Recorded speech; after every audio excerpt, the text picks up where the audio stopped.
President Xi Jinping welcomes visiting Russian leader Vladimir Putin to Beijing. Pay rise indicators for civil servants are released. Government announces new arrangements for extreme weather conditions.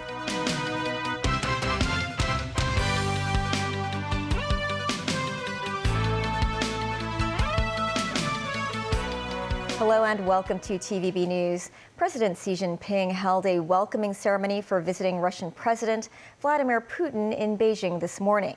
The two leaders signed a joint declaration on the two countries' strategic cooperation. Xi said the two countries' relationship did not come about easily, so it should be cherished.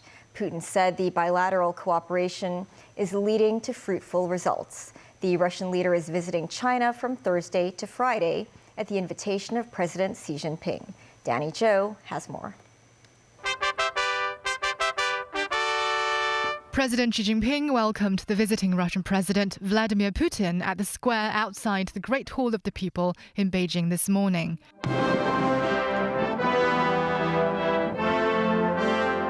The two countries' national anthems were played.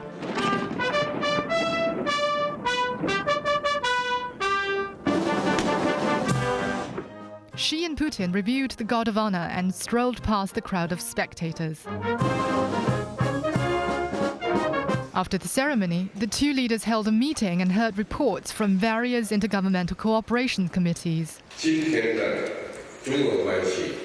President Xi said, over 3/4 of a century, China-Russia relations have grown from strength to strength, despite the ups and downs, and have stood the test of changing international landscape.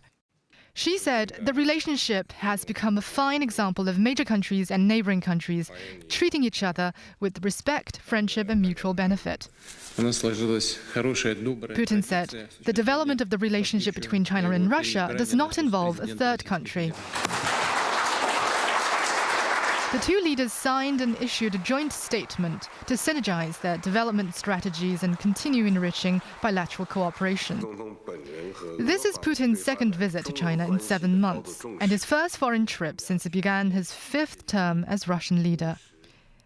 Danny Zhou, TVB News. Civil service pay rises are determined by a multiple of factors, one of which is the net pay trend indicator. The pay trend indicators were released today for high, middle, and low-ranked civil servants, which range from 4.01 to 5.47%. A human resources expert said the numbers are too high and are detached from business reality in Hong Kong. Mimo Singhai reports. The Pay Trend Survey Committee collected data from 113 companies, which covered 134,376 employees between April last year and this April. The survey reflected a positive growth in the salary of those employees. After deducting the average payroll cost of increments, the net pay trend indicators for high-ranked, middle-ranked, and low-ranked civil servants are 4.01, 4.32, and 5.47%, respectively. The latest pay trend indicators are higher than last year, when the range was between 2.87 and 4.65%. The numbers are not themselves recommendations in any way for increase, decrease, or anything. They are factors to be considered among a number of other factors. I think it's premature to try to forecast how these things will all be put into the pot. The committee said other factors include the state of the economy, the morale of civil servants, and the changes in the cost of living. The government said more work will need to be done before a decision is reached.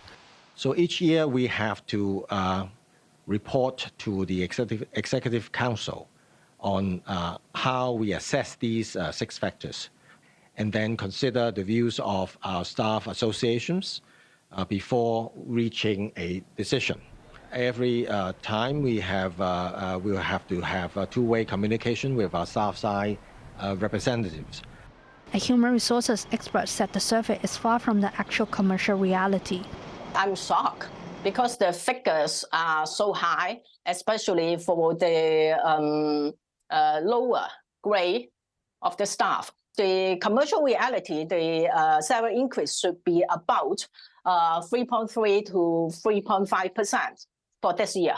I think that the main reason for such finding, which is far from reality, is because the targets of the survey are big corporations in general. Usually, the big corporations, they are in a capacity to give bigger or higher salary increment in order to maintain their staff or to attract the tenants from the market. Charles said in future, the choice of companies surveyed should better reflect Hong Kong's overall market reality. News 9, TVB News. The Immigration Department's headquarters will be relocated to Chung Kwan O from Wan Chai in mid-June. The department's Office of Registration of Persons in Kwun Tong will also be moved to Chung Kwan O. Starting from June 11th, this new immigration headquarters in Chung Kwan O will start operating. But the office that handles Hong Kong ID card matters on the 8th floor will remain in Wan Chai and continue to provide service after the relocation. The travel documents issue section on the 4th floor will stop providing services after June 8th.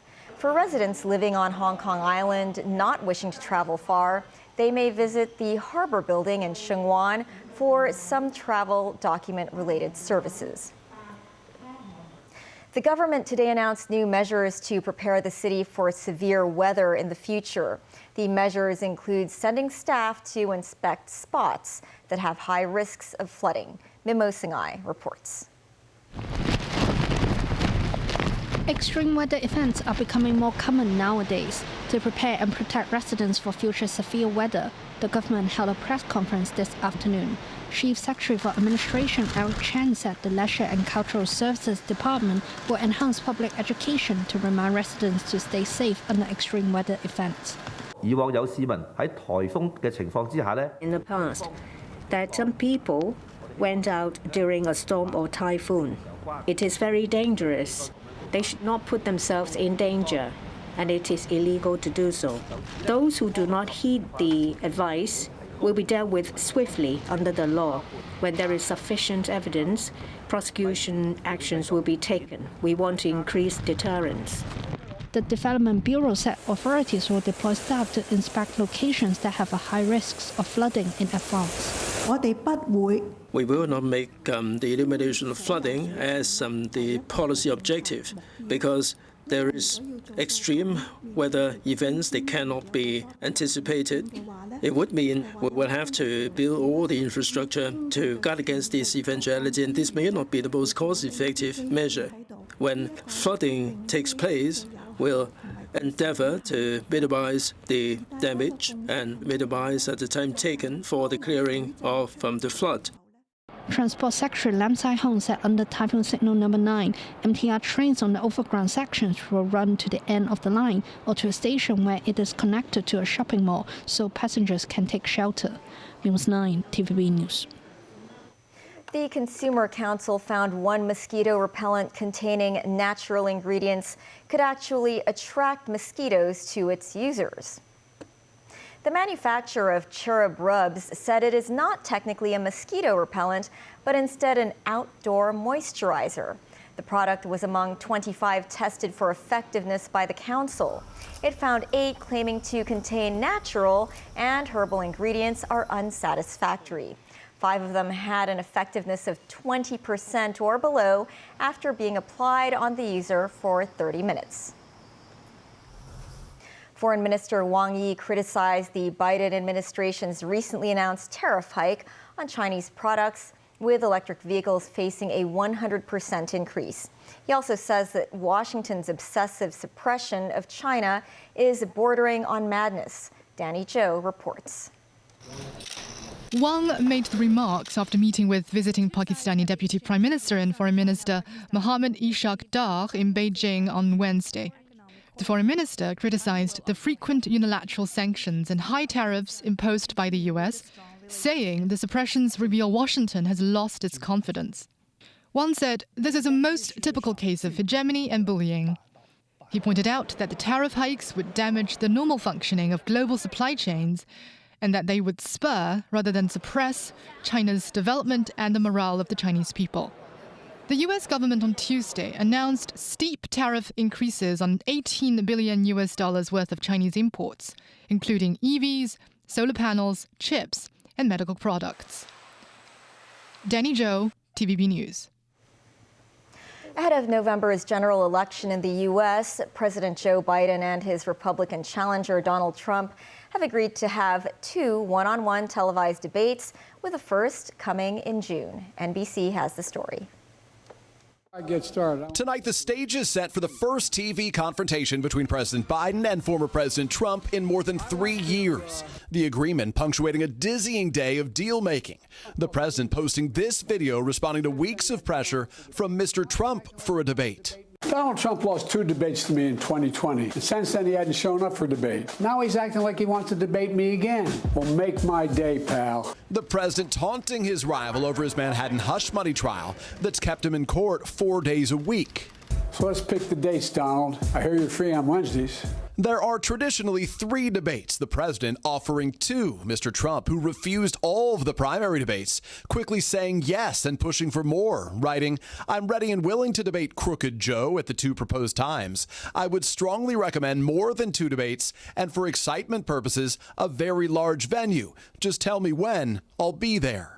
Within hours, a pair of debate dates were set, one in late June, another in September. Both sides bypassing the Commission on Presidential Debates proposal for 3 fall showdowns. President Biden's decision comes after former President Trump repeatedly challenged him to debate.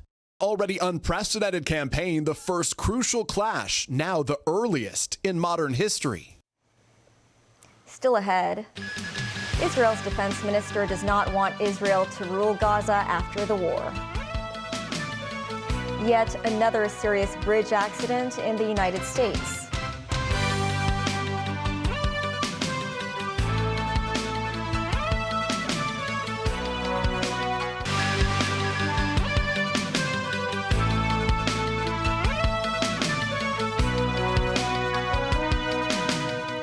Welcome back. In a sign of a possible rift with the Israeli government, Defense Minister Yoav Gallant said he would oppose the establishment of Israel's rule in post-war Gaza. The news came as Israel continues to press ahead with its military operations in Rafah, on Gaza's southern border with Egypt, and in northern Gaza, where Hamas has regrouped. Tracy Furness has more. Israeli strikes hit a residential building in Jabalia refugee camp near Gaza City in the north of the territory on Wednesday. Palestinians were searching for survivors beneath the rubble. It is not known how many people were killed. The city has been heavily decimated after 7 months of Israeli airstrikes. Israeli evacuation orders have displaced at least 100,000 people in northern Gaza. And around 600,000 Palestinians have fled Rafah since the beginning of last week. Some have been displaced multiple times. This young Palestinian girl said she had fled from Abbasan to Khan Yunis, then to Rafah and finally to Al-Mawasi, carrying water and food on her back. But the little food she had was rotten. Some 1.1 million Palestinians are on the brink of starvation, according to the United Nations, while a full-blown famine is taking place in the north of the territory. May 15th was Nakba Day, an annual observance by Palestinians remembering when, in 1948, hundreds of thousands of Palestinians were displaced from what is now Israel. Turkish President Recep Tayyip Erdogan marked the anniversary by vowing to continue supporting Palestinians and the Hamas militant group. Erdogan said, every year on May 15th, Palestinians renew the hope of returning to their homes and independence.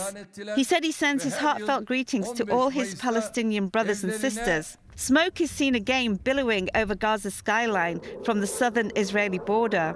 Israel military continuing its offensive, pressing its military operations in Rafah. This, as Israel's defense minister Yoav Gallant said Wednesday, he would oppose the establishment of Israel's rule in post-war Gaza.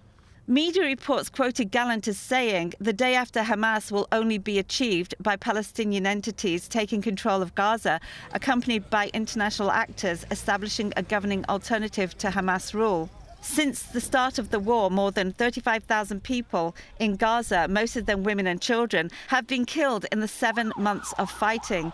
Tracy Furness, TVB News. There has been another accident involving a boat and a bridge in the U.S., this time in Galveston, Texas.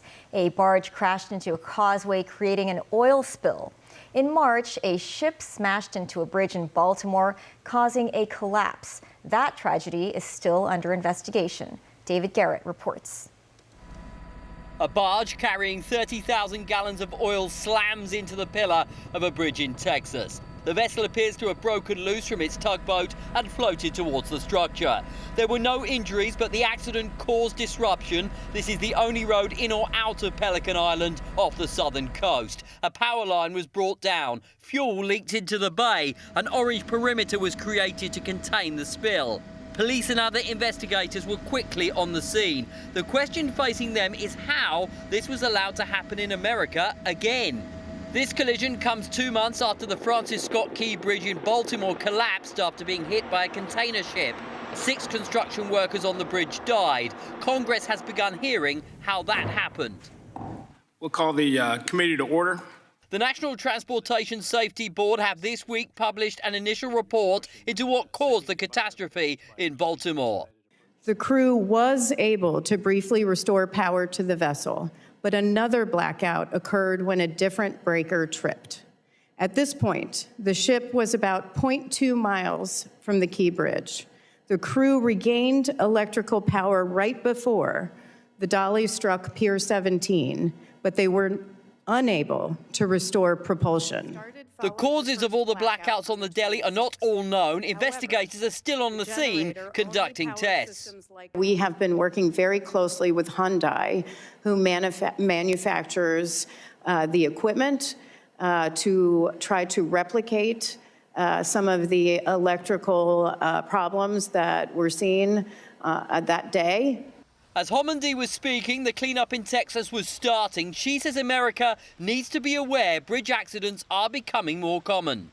It's not the bridge that's getting larger. It's not the waterway that's getting larger. It's the vessels that are getting larger, and not just width, but height with containers. And so it's important that states and other bridge owners are looking at, from a risk assessment standpoint, what is now going through. There have been accidents on U.S. bridges and waterways in Idaho and Pennsylvania in recent weeks. This incident in Texas is another to add to the list. David Garrett, TVB News. Slovakian Prime Minister Robert Fico is in stable but serious condition after surviving being shot multiple times in an assassination attempt. Doctors said his condition is no longer life-threatening, and they're continuing to treat the 59-year-old who underwent 5 hours of life-saving surgery. 5 shots were fired at Fico outside a cultural center in Handlova. A 71-year-old is in custody. An initial investigation found a clear political motivation in the shooting. Fico has long been a divisive figure in Slovakia. He returned to power last year with a pro-Russian and anti-American message. But it's horrible fault. Actually, maybe next days we will be able to react to find what happened. Now I'm just focusing on the status of Robert Fico and his health. The 11th Affordable Art Fair is being held at the Hong Kong Convention and Exhibition Center starting today.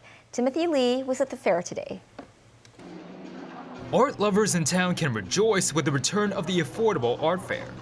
The gala was first held in London in 1999, which began an annual experience for visitors to purchase a wide variety of artworks without breaking the bank.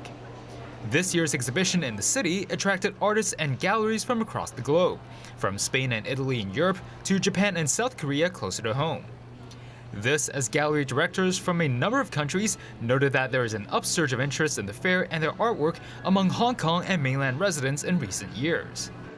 I think it's growing, and I don't remember the first edition of this fair, but I think compared to the first edition, people are more useful to visit the fair and to meet different galleries. Before COVID, it was more an audience, I would say at 70-80% of expatriated people, of foreigners, Westerners mostly. And since the COVID, it's been more a Chinese audience, even mainland people coming to Hong Kong to explore the market, and it's a very exciting and interesting audience in a way. Visitors can also interact with artists in special exhibitions such as this one. Known as Neon, this art installation combines vintage elements of Hong Kong, from Shanghai barbershops, speakeasy bars, to local food stalls, and was organized under a joint effort of the Hong Kong Tourism Board and the fair. Local artist Jonathan J. Lee shared what inspired the artwork featured in this installation, saying that he wished to showcase Hong Kong in a positive light to the world. Regarding the concept, like this idea of Hong Kong Sham Shui Po, it's been one of my missions in my career to portray Hong Kong in the way that I feel it deserves to be portrayed. People have come to me with this response, like one of two responses. One is, oh, I never saw Hong Kong in this light before. Or, your work reminds me of everything I loved about Hong Kong. You know, so hopefully when I receive responses like that, I'm more than happy. The artists said they hope their speakeasy bar barbershop installation portrays an authentic homage to Hong Kong in the corner of the art fair. Visitors who wish to see unique art installations like this can visit the Affordable Art Fair starting from today until Sunday. Timothy Lee, TVB News. That's the news. Thanks for watching. Bye for now.